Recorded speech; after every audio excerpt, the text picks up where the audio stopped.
Hello বন্ধুরা, কেমন আছো তোমরা সকলেই? আশা করি ভালো আছো, আমিও ভালো আছি। এই তো আমি এখন যাচ্ছি একটু বাজারে কেনাকাটি করব দেখে। তো বাবানকে তো বাড়িতে রেখে এসেছি মায়ের কাছে, কারণ এই যে এখন যখন তখন বৃষ্টি চলেছে, ওকে নিয়ে যাচ্ছি না তার জন্য। কিন্তু বাবু এখন একটু দই আর মিষ্টি খাচ্ছে, আমি বাজার থেকে নিয়ে এসেছিলাম, তো সেটাই খাচ্ছে এখন। এই দেখো দুষ্টু, এই যে আমি যখন চলে এসেছি রান্নাঘরে রান্না করতে।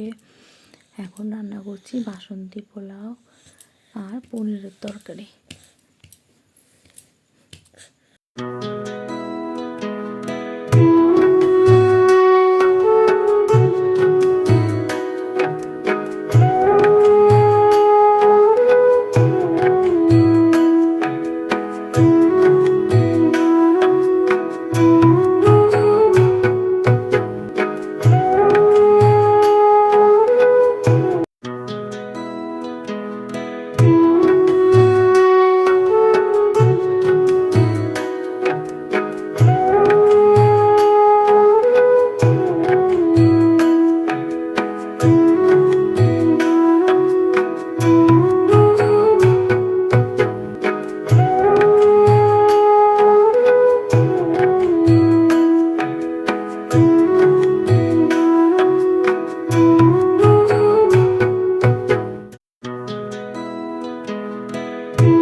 এখন এই যে মশলাটাকে ভালো করে কষিয়ে নিয়ে আলুগুলো দিয়ে ভালো করে কষিয়ে নিলাম।